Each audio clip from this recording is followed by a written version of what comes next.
पारस अणुपेखा का स्वाध्याय हम सभी कर रहे हैं। आचार्य कुंद कुंद स्वामी द्वारा विरचित। णविदूढ़ सर्व सिद्धे जाणोत्तम खविद दीह संसारे। दस दस दो दो वज्रणे दस दो अणुपेहणम वोच्छे। नमो अरिहंताणम नमो सिद्धाणम नमो आयिर्याणम नमो उवज्जायाणम नमो लोये सवसाहुणम। पंच परमेष्ठी भगवान की जय।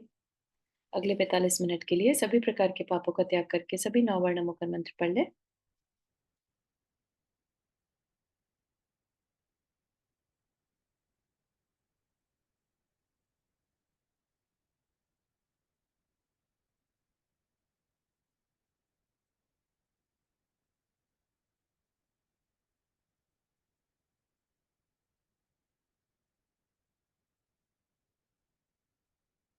हम्म, तो हमारी यहाँ पर चर्चा चल रही है 10 धर्मों के बारे में। 10 धर्म यानी जो हमारा स्वभाव है, हमारी आत्मा के गुण है। ठीक। हम भले ही कहने में आ जाता है ये तो मुनियों का कार्य है, लेकिन मुनि भी मनुष्य है, कर्म भूमि के मनुष्य, है ना। उन्होंने अपनी आत्मा को निर्मल बनाने के लिए या अपने वास्तविक स्वरूप को पाने के लिए कदम उठाया। ठीक। चारित्र का पालन मैं करूं, ऐसा निर्णय ले लिया। हम क्या करते हैं? हम अपने आप को, अपनी शक्ति को छुपाते हैं, है ना। अरे अभी तो नहीं कर सकते, अरे अभी तो परिवार की जिम्मेदारी है ना। इस तरह से, क्योंकि हमसे ना तो सर्दी बर्दाश्त होती है, ना गर्मी, ना भूख, ना प्यास, ना मच्छर, हमसे कुछ भी बर्दाश्त नहीं होता। तो अपन क्या कर देते हैं? अरे ये तो मुनियों के काम है, ठीक है ना। लेकिन अपने को देखना यह है कि मुनि महाराज तो अपना कल्याण करके चले जाएंगे। चले जाएंगे मतलब सिद्ध बन जाएंगे। बहुत निकट भव्य जीव रहते हैं मुनि जो बनते हैं। हम लोग क्या है? हम लोग अपनी ही शक्ति छुपाने के चक्कर में, अपने कंफर्ट में रहने के चक्कर में, और फिर से इस संसार भ्रमण में लग जाते हैं। ठीक है। तो अब जब हमें आचार्य कुंद कुंद स्वामी जैसे आचार्य का शास्त्र जी पढ़ने को मिला, है ना, और उसमें वो हमें 10 धर्मों के बारे में बता रहे हैं, तो हम इसको अपने चिंतन में लाने की कोशिश करें। एटलीस्ट चिंतन में लाएं कि हाँ, मुझे ऐसा करना है। अगर कोई क्रोध के निमित्त आए, बाहर में क्रोध के निमित्त दिख रहे हैं, साक्षात दिख रहे हैं मुझे क्लियरली, है ना, तो भी मैं गुस्सा ना करूं। ये मेरा क्षमा को धारण करना है। मेरे खुद के गुण में मैं स्थित रह पाया। ठीक है। तो कहीं से कुछ दिखाने की जरूरत नहीं है कि कोई आकर तुम्हें याद दिला दे, लेकिन अपने ही अंदर अपनी ही टेस्टिंग करनी है, अपनी शक्ति का टेस्ट करना रहेगा। राइट। जो क्रोध के अवसर आने पर और क्रोध कर जाए, उसको कमजोर कहा जाता है। और जो ऐसे अवसर आने पर क्षमा कर दे, उसको वीर कहा जाता है। क्षमा वीरस्य भूषणम। ठीक है ना। तो ये बात याद रखिएगा कि हमें कोई और आकर उपाधि देगा, गले में माला पहनाएगा कि अरे तुमने कितना बढ़िया, मतलब चुप रह गए तुम, मजा ही आ गया देख के, ऐसा कुछ भी हमें एक्सपेक्टेशन नहीं रखनी। और क्रोध कब आ रहा है ये हम सबको मालूम है, हर एक का कोई ना कोई ट्रिगर पॉइंट रहता है। तो उसको ध्यान रखकर अपने अपने ट्रिगर पॉइंट्स पर अपने को शांत रखना, ये हमारी इस गृहस्थ अवस्था की प्रैक्टिस है। ठीक है। हम और भी बहुत सी नई चीजें सीखते हैं। किसी ने कभी लाइफ में गाड़ी चलाना नहीं सीखा हो, लेकिन बाद में वो सीख जाता है और बिल्कुल ऑटो मोड में, जैसे गाड़ी चल रही हो इस तरह से वो गाड़ी चलाने लगता है ना। तो ऐसा नहीं है कि हम सीख नहीं सकते, हम अपने आप को मॉड्यूलेट नहीं कर सकते, हम बस करना नहीं चाहते, तब परेशानी आती है। ठीक है। तो जितना ज्यादा हम अपने आप को अनुप्रेक्षा के थ्रू याद दिलाएंगे कि क्रोध मेरा स्वभाव नहीं है, क्षमा मेरा स्वभाव है ना। और हम एनालिसिस करें अंदर ही अंदर, किन किन समयों पर मैंने गुस्सा किया था, तो मैं उस पर वर्क करूं। यही सेम चीज हमें मान पर लगानी है। उत्तम मार्दव धर्म कहलाएगा वो, जब हम अपने अंदर मान को हटाएंगे, है ना। जब सारे जीव बराबर हैं, तो मैं इस शरीर को देखकर, क्योंकि आंखों से शरीर दिखता है ना, शरीर दिखता है, तो मैं इस शरीर से रिलेटेड जितने भी मान करने के कारण हैं, उनको उनसे अपनी दृष्टि को हटाऊं। हम सब जीव समान गुण वाले हैं, ठीक है ना। कर्मों के कारण हम, कोई आज कैसा है, आज कोई कैसा है, कब कल को किसके कर्म का क्या उदय आ जाएगा, नो वन नोस। तो हम अहंकार किस बात का करें, ठीक है ना। तो ये चीज से भी हमें चिंतन में लाना है। जब आप शांत बैठे, तब आप इस बारे में चिंतन करें कि मैंने जो अहंकार किया, किस लिए किया, क्या मिल जाएगा मुझे उस अहंकार से। संसार सागर में घूमना मेरी प्रायोरिटी है, या थोड़ी देर का अहंकार करना मेरी प्रायोरिटी है, या अपने इस संसार को काटना मेरी प्रायोरिटी है, ठीक है ना। दूसरे को नीचा दिखाना मेरी प्रायोरिटी है, या अपने ही कर्मों को काटना मेरी प्रायोरिटी है, ठीक है। तो ये चिंतन हमें शांत बैठकर ही आएगा। अगर हम बहुत हर समय भाग रहे हैं बस, और प्लानिंग कर रहे हैं अंदर ही अंदर कि आज उसको कैसे नीचा दिखाऊं, क्या गलत कहूं कि उसको हर्ट हो जाए, है ना, इस तरह का, तो ये उत्तम मार्दव आर्जव आप कह सकते हैं, वेरी सिमिलर। कुटिलता अंदर में ना रहे, अपने लिए हम नीच कुल का बंद करते हैं, मायाचारी करते हैं तो नीच कुल का बंद कर लेते हैं। तो हम अपनी प्रायोरिटी सेट करें, हमारे लिए क्या प्रायोरिटी है, ठीक है ना। इतना स्वाध्याय अपन ने कर लिया कि हमें ये पता है कि ये जीवन जो मिला है ये अंतिम नहीं है ना। इसके बाद और भी लाइफ्स मिलनी है। कौन हमारे साथ जाएगा, कौन हो सकता है अगले भव में भी रिश्तेदार बन जाए, है ना, वी डोंट नो दैट। तो इसके लिए हम तैयारी हमें अभी से करनी होगी। फिर हम चल रहे, हमने किया था, अच्छा करना है शौच, है ना। तो आज हम पहले सत्य बताया है, कुंद कुंद स्वामी जी ने जो सीक्वेंस फॉलो किया है, वो सत्य पहले है फिर शौच। और जो उमा स्वामी महाराज है ना, जिन्होंने तत्वार सूत्र लिखा, उन्होंने शौच पहले और सत्य बाद में।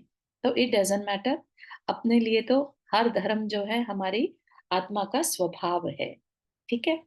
तो ये देखते हैं सत्य धर्म का लक्षण क्या है। पर संताव पर संतावण कारण वयणम मोतूण सपरहिद वयणम, जो वदधि भिक्खु तुर्यो तस्सदुधम्मं हवे सच्चम। तो क्या कह रहे हैं, पर संतावण, पर संतावण मतलब पर का संताप, पर के संताप को करने वाले कारण, जो कारण है पर के संताप का जो कारण है, वयनम ऐसे वचन, मुतुणम छोड़कर, सपर हित वयणम स्वपर हितकारी वचन, वयणम वचन, जो वदति जो बोलता है, कौन बोलता है, भिक्षु, भिक्षुक, है ना। भिक्षुक यहाँ पर, यहाँ क्या आ जाएगा, मुनि महाराज। तुरियो, तुरियो मतलब चतुर, चौथा। तस्सदु उसके, धम्मम धर्म, अवे सच्चम उसके, चौथा सत्य धर्म होता है, ठीक है। तो यहाँ पर बहुत ही सुंदर बात कही है। पहले की तीन धर्म हमें बता दिए थे, क्या बताए थे, क्रोध करना, दूसरे पर हम क्रोध करते हैं, तो क्रोध को कैसे दिखाते हैं दूसरों पर, जब करते हैं बुरे शब्द बोलेंगे जिससे मन उसका खराब हो जाए, है ना। क्रोध जब आता है, आवेश में हम देखते नहीं है, हाथ भी उठा दे, कुछ और उसको मार पीट आए, है ना, क्रोध में ही तो करता है ये सब कुछ इंसान। तो क्रोध हुआ, मान हुआ, मान में मद में हम दूसरे को कुछ नहीं समझते, तो भी हम दूसरे का नुकसान करने वाले वचन या बिहेवियर करते हैं, ठीक है। और जो हमारा अम, आर्जव जो स्वभाव है, मायाचारी का स्वभाव है ना, उसमें भी हम दूसरे को तकलीफ देते हैं बेवकूफ बनाकर, मायाचारी करते हैं। किसी को कुछ कह दिया, उसकी बात को उसने कहा था मत बताना और बता दिया कहीं पर, राइट? तो इस तरह से हम उसके विश्वास को तोड़कर उसको तकलीफ पहुंचाते हैं। और यहाँ पर क्या कहा? दूसरों को संताप करने वाले वचन को छोड़कर, ठीक है? तो वचन मतलब बोल, हमारे कैसे बोल होने चाहिए? दूसरे के संताप ना पहुंचे, उसको तकलीफ ना पहुंचे, ऐसे वचन को बोलना बंद करा जाए जिससे दूसरों को संताप हो। उन वचनों को छोड़कर जो भिक्षु, अगेन यहाँ पर मुनि महाराज को फोकस करके कहा गया है, इसलिए स्पेशली उनको कहा जा रहा है स्वपर हितकारी वचन बोलना। खुद का भी कल्याण हो और पर का भी कल्याण हो, ठीक है? कल्याणकारी वचन बोलता है, लाभकारी नहीं, कल्याणकारी। ये चीज समझने की है, हितकारी, हित हो, है ना? हो सकता है किसी का किसी को झूठ बोलने से फायदा हो जाए, है ना? तो वो कहे अरे मैंने तो झूठ बोला था ताकि उसका फायदा हो जाए, उस फायदे की बात नहीं कह रहे हैं। स्वपर हितकारी में उसका हित होना चाहिए, कल्याणकारी होना चाहिए। हमने उसे क्या कर दिया? चोरी करने का मार्ग दिखा दिया। अगर उसके थोड़े पैसे बन भी जाएं तो हम उसको गलत चीजों को सिखा रहे हैं कि झूठ बोल के ऐसे काम निकाला जा सकता है ना? तो वह सत्य धर्म नहीं कहलाएगा, ठीक? तो सत्य धर्म क्या है? दूसरों को संताप करने वाले वचनों को छोड़ना होगा। समझ में आ रही है बात? हम अपने ही बिहेवियर से ही तो दूसरे को तकलीफ पहुंचाते हैं। कुछ ऐसी बात बोल देते हैं जिससे दूसरा हमेशा के लिए उससे हर्ट हो जाता है, राइट? और हम अगर देखें तो हमें अहिंसा व्रत अगर हमने लिया है ना, सत्य व्रत लिया है, तो इनसे हम इन जनरल भी दूर रहते हैं, राइट? तो उसकी एक तरह से कह लीजिए परिभाषा है ये, वास्तव में उत्तम सत्य क्या है जिससे दूसरे को तकलीफ पहुंचे, ऐसे वचनों को छोड़कर, ठीक है? अगर हम सत्य बोल दें और उससे तकलीफ हो जाए तो वैसा भी नहीं बोलना, ठीक है ना? तो जिस सत्य से दूसरे को ठेस पहुंचे वैसा सत्य भी असत्य की कैटेगरी में लिया, इसलिए कहा दूसरों को संताप करने वाले वचनों को छोड़कर। नहीं तो सिंपली कह देते ना, सिर्फ एक वर्ड कह देते झूठ नहीं बोलना, राइट? यहाँ पर क्लियरली कहा, ध्यान रखो, धर्म कभी भी एक ढर्रे पर नहीं चलता। द्रव्य क्षेत्र काल भाव देखकर विवेक से काम करना पड़ता है। तो इसमें अपना फोकस क्या है? हमारा अभिप्राय बता दिया, यहाँ पर अभिप्राय ध्यान रखना है कि दूसरे को संताप नहीं पहुंचे और स्वपर हितकारी हो। बस इतना ध्यान रखोगे तो तुम्हारा सत्य धर्म पल गया, ठीक है ना? अब सामने वाला उसको अगर गलत में लेता है तो भी आपको दोष नहीं लगेगा, है ना? मुनि महाराज कितनी बार कितनी कड़वी बात कोई कह देते हैं दूसरे के कल्याण के लिए, राइट? अब सामने वाले के ऊपर है कि वो उसको कहे कि अरे ये मुनि महाराज तो अच्छे नहीं है, मुझे नहीं इनकी बात सुननी है ना? तो उस चीज का अभिप्राय गलत समझ लेकर और वो उनसे दूर रहने लगे, उनको अवॉइड करने लगे, तो वो तो उस पर्सन की कषाय है, मान कषाय है कि ऐसे कैसे हम में कमी निकाल दी, ऐसे कैसे वो हमसे ऐसे बात कर सकते हैं, हमें डांट सकते हैं, है ना? तो इस तरीके से हम अभिप्राय को पकड़ना सीखें तो हमारा सत्य धर्म पल जाएगा। बात समझ में आ रही है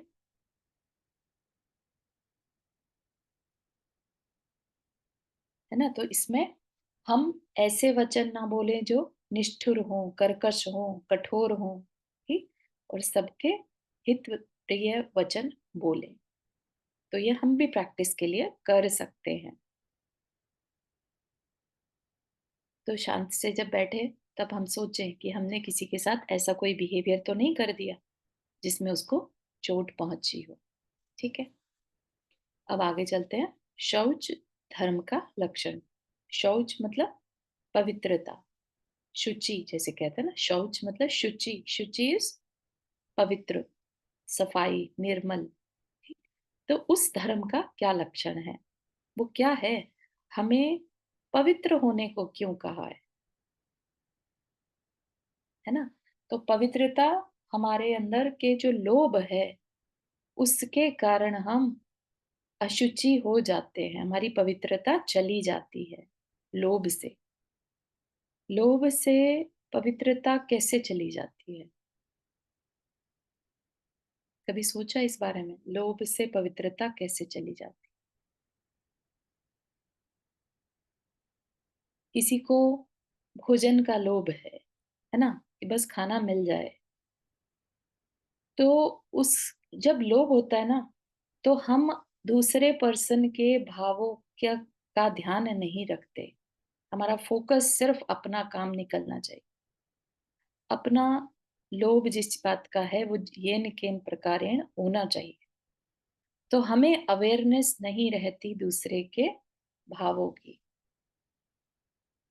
इस वजह से जो है लोभ हमें अशुचि बना देता है, हमारी पवित्रता चली जाती है। हमारा परिणाम कैसा होना चाहिए था? वसुधैव कुटुंबकम या स्वपर हित का परिणाम, राइट? हमने किसका हित कर लिया? स्व का कर लिया। जब लोभ होता है, लोभ में सिर्फ अपना ही अपना एक सेल्फिशनेस आ जाती है, ठीक है ना? कि मेरा नाम हो, मेरे को सब पूछें, राइट? या मुझे इतना लाभ हो जाए। लोभ के बहुत सारी चीजें, हर टाइम हमें लोभ ही रहता है। मेरे बच्चे को ये मिल जाए, अवार्ड मिल जाए, मेरा काम चल जाए, मुझे बेस्ट से बेस्ट जॉब मिल जाए, मेरी लॉटरी लग जाए। तो हर टाइम सिर्फ मैं चलता है। इस वजह से लोभ को अशुचि कहा है। लोभ में हमारा विजन जो है छोटा हो जाता है। हम ब्रॉडर विजन से नहीं देख पाते। हम कंप्लीटली इस शरीर के लिए सब कार्य करने लगते हैं, शरीर से जुड़े संबंधों के लिए और शरीर की या इंद्रियों की इच्छा पूर्ति के लिए, ठीक है ना? फिर हमें कहा जाए, लोग जब जागृत हो जाता है तो इवन मिथ्यात्व तक में प्रवेश हो जाता है। कोई कहते हैं फलाने बाबा जी ना आशीर्वाद देते हैं तो अपने काम हो जाते हैं, है ना? जैसा जो मांगो हो जाएगा। और इच्छाओं की तो कमी नहीं होती, हर एक के पास इच्छाएं भरी पड़ी हैं, राइट? तो वो अपने मिथ्यात्व में भी प्रवेश कर जाता है कि चलो देखते हैं क्या जाता है ना? इतने दुख हैं लाइफ में, थोड़ा सा आराम ही मिल जाएगा। तो हम उस लोभ के चक्कर में गलत दिशा में भी बढ़ जाते हैं, ठीक? तो इस अशुचि से, इस लोभ से हमें बचना होगा। तो यहाँ पर क्या कह रहे हैं? कंका भावणी वित्तिम किच्चावेरग भावना जुतो जो वट्टदित परम गुणी तस्सदुधम मोहवे सोचम। क्या कहा? जो वड्डदी परम मुनि, मुनि अगेन यहाँ पे परम मुनि, मुनि जो होते हैं, और वड्डदी परम, तो जो अच्छे उत्कृष्ट साधक हैं, है ना? कंखा भाव, कंखा मतलब कांक्षा, आकांक्षा, है ना? जो इच्छा करना, चाहना कुछ, ठीक? लोभ होगा तो इच्छा भी होगी, चाहे वो कैसी भी हो, है ना? इंद्रिय सुख की हो या अपने परिवार को लेकर हो, राइट? शरीर को कंफर्ट देने से रिलेटेड हो, नाम की हो, कुछ भी हो सकती है, कैसी भी इच्छा, है ना? तो यहाँ पर अनदर ध्यान रखिएगा। अब किसी के मन में ख्याल आ सकता है, अरे मोक्ष की भी तो इच्छा इच्छा ही है। नहीं, प्रशस्त और अप्रशस्त के भेद से लोभ दो तरह का होता है, ठीक है? तो यहाँ पर जो चर्चा की जा रही है, जिसको हमें छोड़ने को कहा जा रहा है, वो है अप्रशस्त लोभ, जो हमारे संसार को बढ़ाने वाला है, जो हमारी इच्छाओं, जो इंद्रियों विषयों की तरफ हमें लेके जाता है, वो अप्रशस्त, ठीक है? मोक्ष हमारा इंद्रियों से रिलेटेड नहीं है, बल्कि मोक्ष तो हमें त्याग करने से मिलता है। ठीक है? तो ऐसी इच्छा करना जहाँ पर इंद्रिय विषयों को छोड़ना हो, उनसे छुटकारा मिलता हो, तो ऐसी इच्छा करने में कोई बाधा नहीं, करनी ही चाहिए। ठीक? तो यहाँ पर जब आकांक्षा की बात करी जा रही है छोड़ने की, तो अप्रशस्त, अपने नाम होने की, अपनी पूजन पाने की, पूजा ख्याति लाभ की इच्छा, है ना? या इंद्रिय सुख की इच्छा, आगे चल के विषयों की और विषयों की, लग्जरीज की इच्छा, तो वह सब की यहाँ पर बात चल रही है कि जो उत्कृष्ट मुनि कंखा भाव, कांक्षा भाव, इणे वित्तिम निवृत्त छोड़ता है, कांक्षा भाव से निवृत्त कर वैराग्य भाव, वैराग्य भाव से जुतो रहता है। किच्चा मतलब जो कांक्षा भाव है, किंचित भी कांक्षा भाव नहीं रखता। ठीक? तो ऐसे परम गुणी मुनि तस्सदु धम्मो हवे सोचम, तो उन्हीं के शुचि शौच धर्म होता है। ठीक है? तो लोभ छूटेगा, तभी हमारे अंदर पवित्रता आएगी। सेल्फलेस को ही पवित्रता कहा जाता है। और जहां लोभ है वहां सिर्फ सेल्फ है, सेल्फिशनेस है ना? लोभ पाप का बाप। लोभ से ही हम सारे गलत काम कर लेते हैं। झूठ बोलना है तो हम लोभ से कर लेंगे। कोई चोरी करता है तो लोभ से करता है ना? उसको वो चाहिए रहता है, राइट? लोभ किसी भी तरह की सांसारिक इच्छा का होना, और उससे वो कैसे भी पाप कर सकता है। तो मुनि के कोई कांक्षा ही ना हो तो फिर लोभ भी नहीं होगा।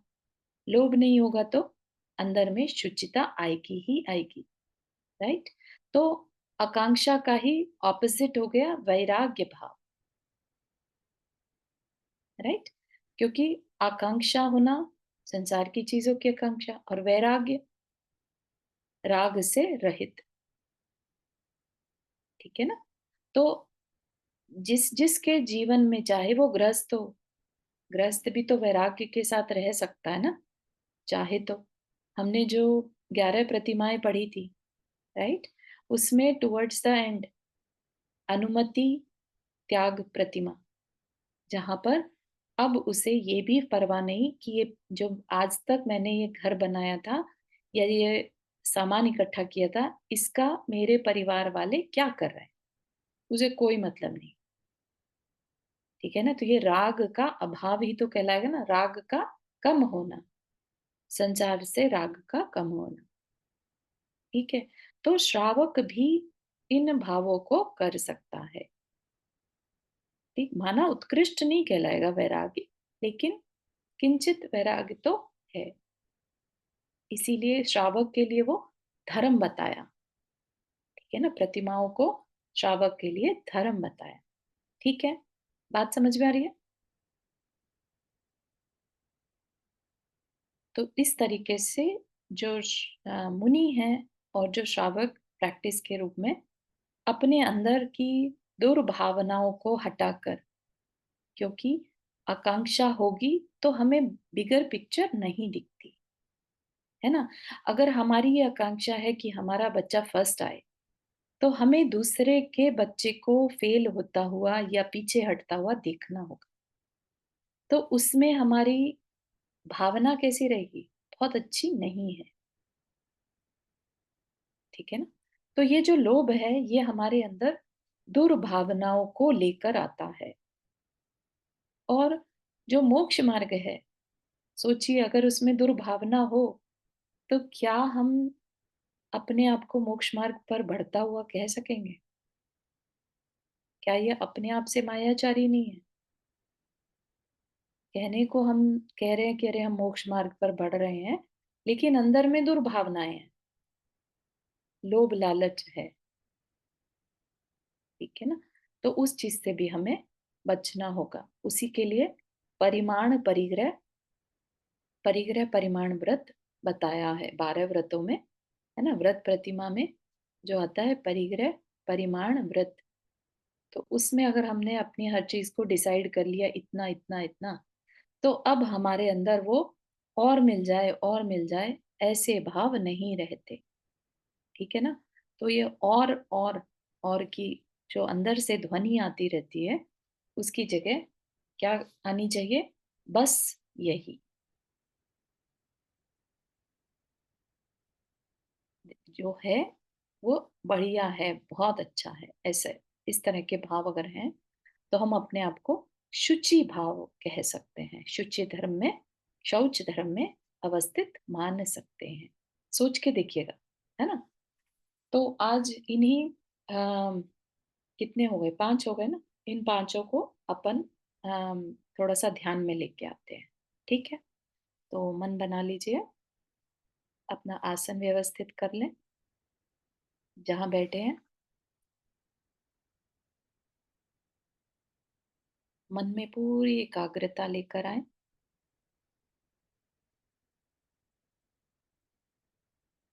अपनी आत्मा के लिए थोड़ा समय हमने निकाला है, ये 45 मिनट, सब प्रकार के पापों से रहित। इस समय को सिर्फ और सिर्फ अपने इस शरीर में बैठे आत्म तत्व के लिए समर्पित कर दीजिए।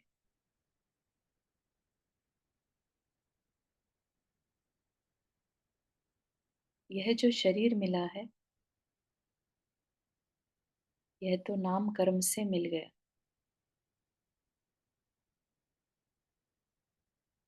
जो ज्ञान मिला है, ज्ञान के शिवक्षम से मिला। ये सब कर्मों का असर दिखाई देता है। आत्मा को इससे कोई लेना देना नहीं, जीव को इससे कोई लेना देना नहीं। इन सब कर्मों को, चाहे वो ज्ञानावर्णीय हो, दर्शनावर्णीय हो, मोहनीय हो, अंतराय हो, वेदनीय हो, आयु कर्म, जिसकी वजह से हम इस शरीर में रुके हैं, गोत्र कर्म और नाम कर्म, इन सब से रहित यह जो जीव है इस शरीर में, वह मैं हूँ।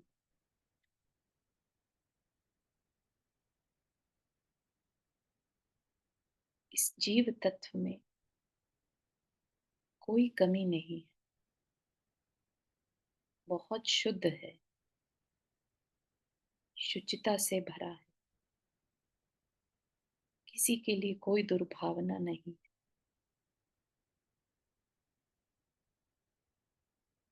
लेकिन फिर भी इस शरीर से मोह के कारण हम पता नहीं कितने के मन को दुखाते हैं, सेल्फिश हो जाते हैं, अहंकार करने लगते हैं।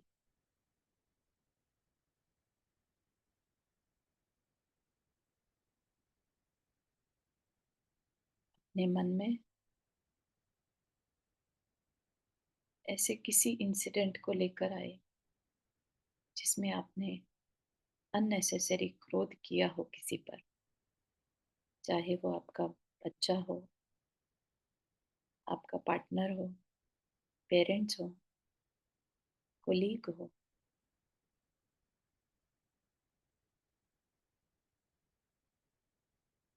उस परिस्थिति को सामने लेकर आए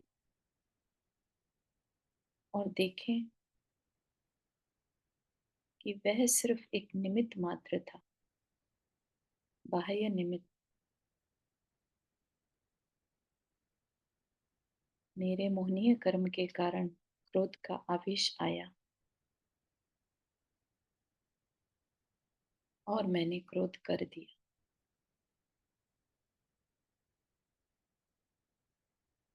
अगर अब ऐसा ही चलता रहेगा, निमित्त मिलने पर हर बार मैं क्रोध करता रहूं,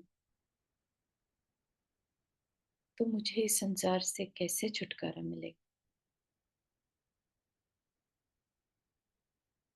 अब उसी इंसिडेंट में उस पर्सन को सेम क्रोध को आते हुए देखते हुए भी क्षमा कर दीजिए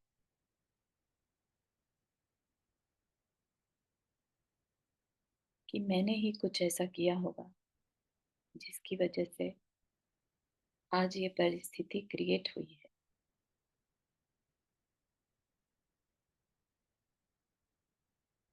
मैं उस पर्सन को क्षमा करता हूँ, वह पर्सन भी मुझे क्षमा करे। अननेसेसरी मैंने उस पर क्रोध किया, उसके दिल को दुखाया।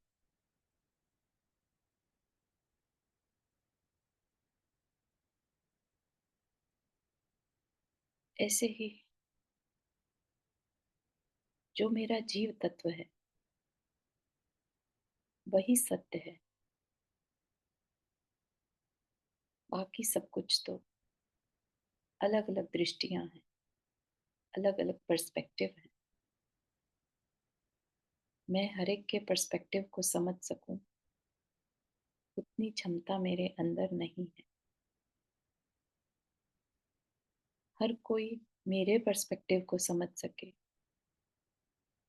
यह क्षमता उनमें भी नहीं है।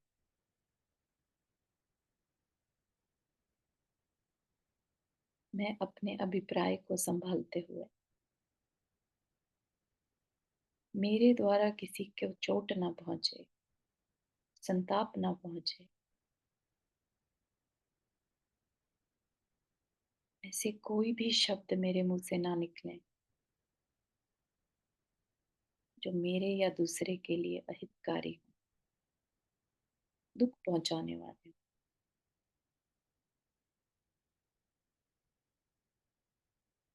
ऐसे किसी भी सिचुएशन को याद करिए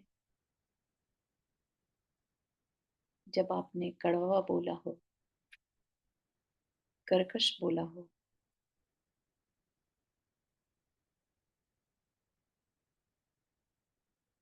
असत्य बोला हो,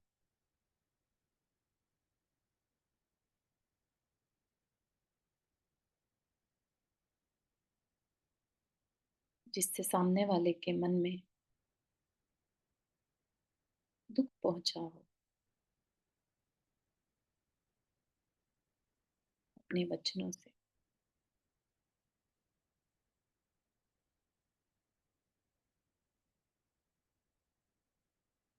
उससे क्षमा मांग लीजिए।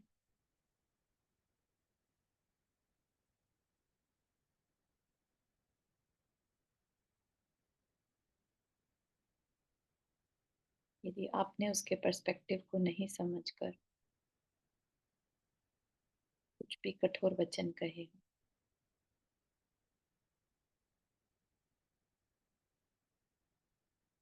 उसको क्षमा कर दीजिए।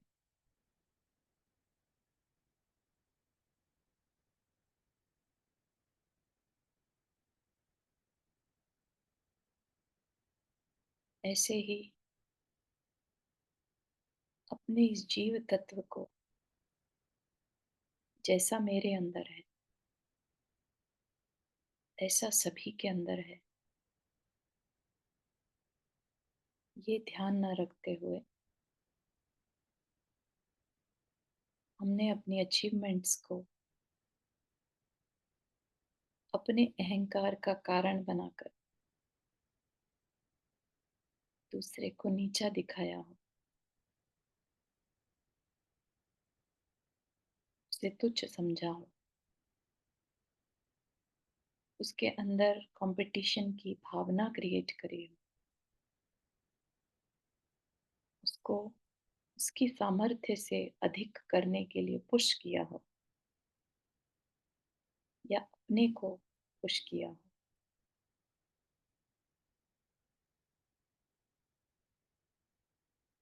अहंकार के वशीभूत अपने अंदर संताप फील किया हो कि मुझे रिस्पेक्ट क्यों नहीं मिलती, मेरे हिसाब से कार्य क्यों नहीं होता? होना चाहिए। ऐसे भाव किए हो, संताप किया, अंदर में क्लेश किया,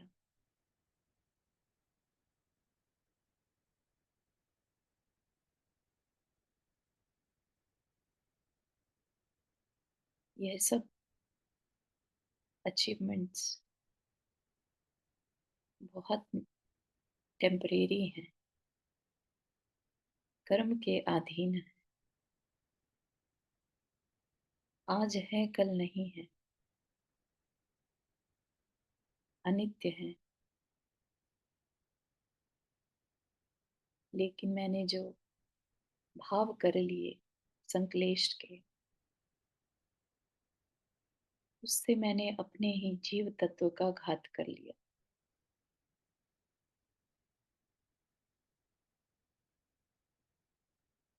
क्या वह मेरे लिए वर्थ था, या मेरे लिए मेरी शांति ही वर्थ थी?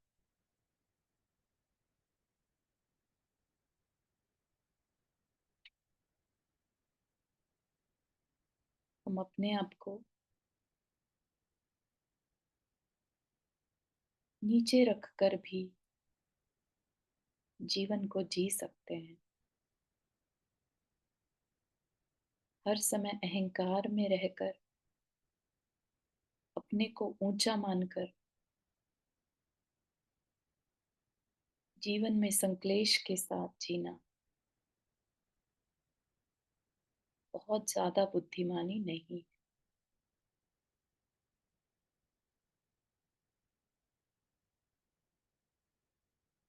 आज अच्छे कर्म का उदय है, चीज मिल गई, क्वालिटी आ गई, क्या बड़ी बात है?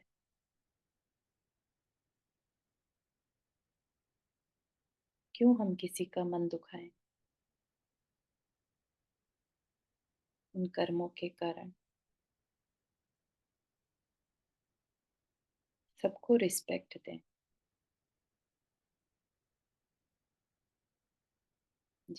जिसके पास वो स्किल नहीं है, उसको नीचा फील ना कराएं।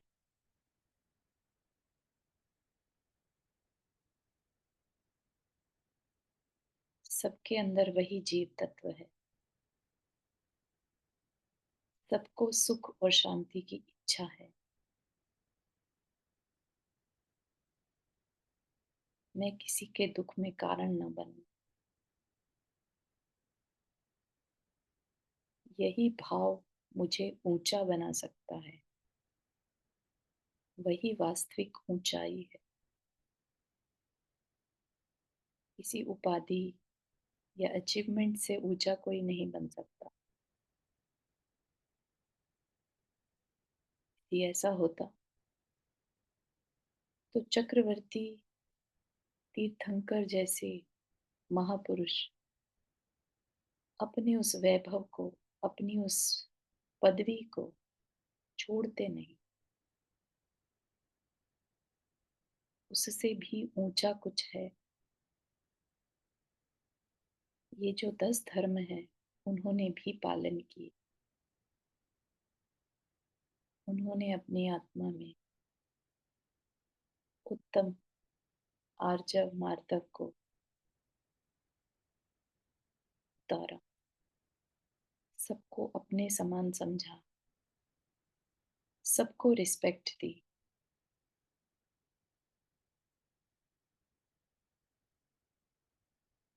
जब मेरे आदर्शों ने किया, तो मैं क्यों इस संसार में भटकने के कारणों को एकत्रित करता रहूं?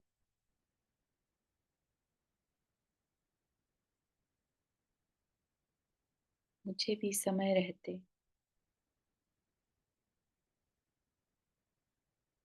इन सब धर्मों को अपने जीवन में उतारना है। वे ही मुझे ऊंचाइयां देंगे।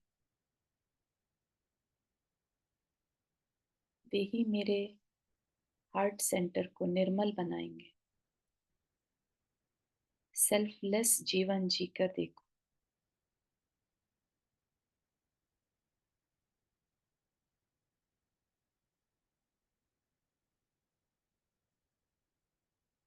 संक्लेश रहित, आकुलता रहित जीवन जीकर देखो। दुर्भावनाओं से रहित रहो।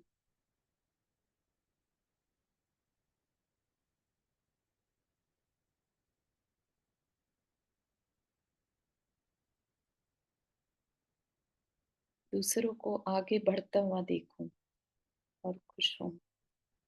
गुणी जनों को देखकर मेरे हृदय में उल्लास, उत्साह पैदा हो। कोई गुणी होगा तो मुझसे अच्छा होगा। उसको देखकर मैं ईर्ष्या के भावना करूं, मात्सर्य के भावना करूं। ये दुर्भावनाएं हैं। उसको अपने पुण्य से सब कुछ मिल रहा है। उसके अंदर गुण है। उन गुणों की मैं अनुमोदना करूं।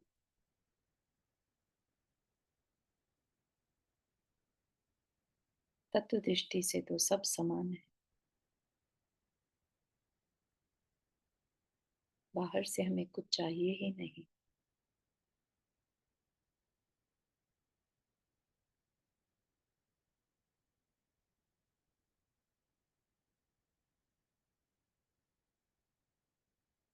इसी तरह मैं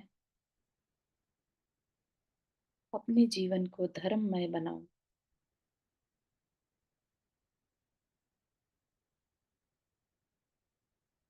अपने भावों को निर्मल बनाऊं। अपने अभिप्राय को अच्छे से समझूं ताकि उसमें मायाचारी ना आने पाए।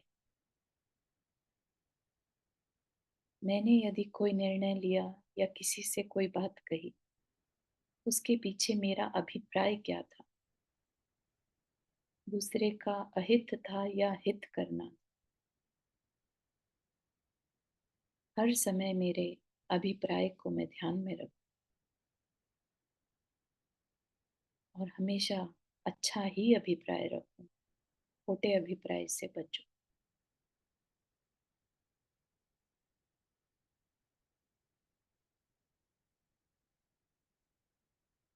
अपने लाइफ में, अपने जीवन में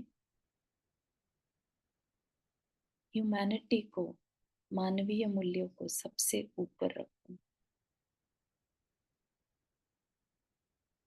किसी की आंखों में पानी आ जाए तो मेरा हृदय भी रोना चाहिए।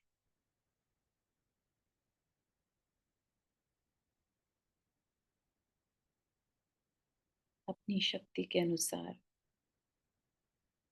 मैं उनकी सहायता करूं। दूसरे के दुख दूर करने की भावना हो मेरे अंदर। दया हो मेरे अंदर।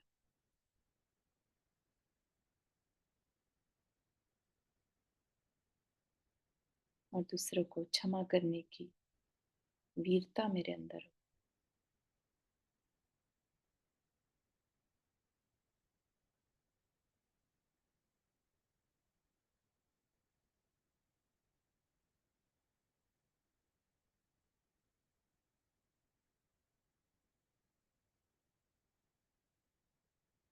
अपने आप को आनंद से भरा हुआ महसूस करें।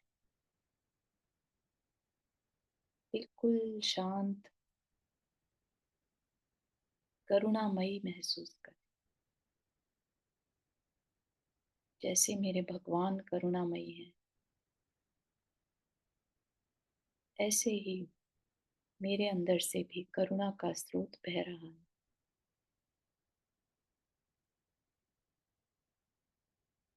वह करुणा का स्रोत बहते बहते पूरे यूनिवर्स में फैल गया।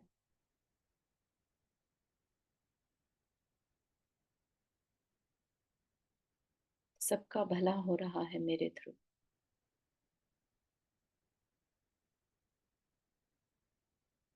मेरा यह जीवन दूसरे के काम आ रहा है, ऐसा देखकर आनंद से भर गए।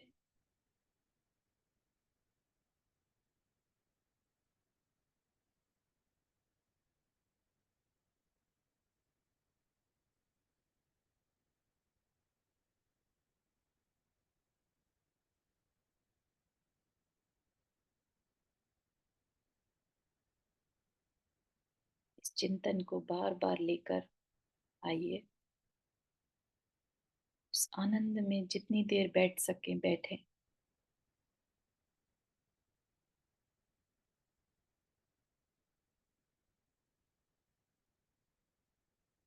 ये हमारी आत्मा का आनंद है।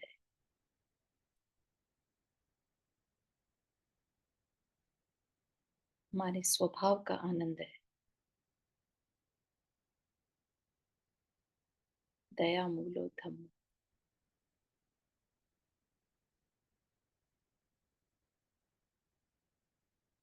अब धीरे धीरे अपनी अटेंशन को वापस कमरे में ले आए जहाँ बैठे हैं। हाथों को रगड़कर अपने आईज पर लगा लें, फेस पर, शरीर पर।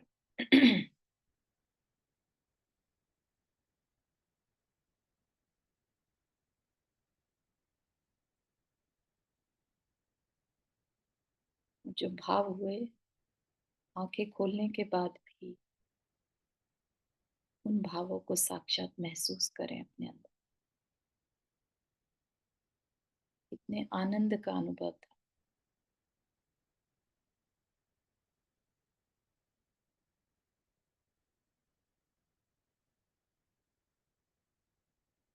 यहीं तक रखते हैं आज का स्वाध्याय चिंतन। हालांकि मन नहीं मान रहा है, रुकने का मन नहीं कर रहा है मेरा खुद का भी। लेकिन समय की सीमा है, देखना है। ठीक है। बहुत बढ़िया करवाया चारू जी, थैंक यू सो मच। उसकी रिकॉर्डिंग भेजेंगे? बहुत अच्छा। बिल्कुल, इसको करना है सबने। एक्चुअली मैंने खुद नहीं एक्सपेक्ट किया था, मुझे खुद बहुत अच्छे भाव अंदर से आ रहे थे। बहुत अच्छा लगा सच में अपन भाव कर रहे हैं, ये ऐसा लग रहा था। हाँ जी, मुझे भी करना है बाद में दोबारा से। बढ़िया, बहुत अच्छा, थैंक यू। रिकॉर्डिंग भेजिएगा। जी जी बिल्कुल। हाँ थैंक यू। मैंने तो चारू कुछ दी। नहीं किया लेकिन बहुत अच्छा लगा, थैंक यू। ओके, चलिए रिकॉर्डिंग से एक बार सुन लीजिएगा। जिनवानी स्तुति। जवानी के ज्ञान से सूझे लोकालोक, सोवाणी मस्तक धरो सदा दे तो दो। हे जिनवाणी भारती तो ही जपो दिन रैन, जो तेरा शरणा गए सो पावे सुख चैन। नौ वर्णन करो।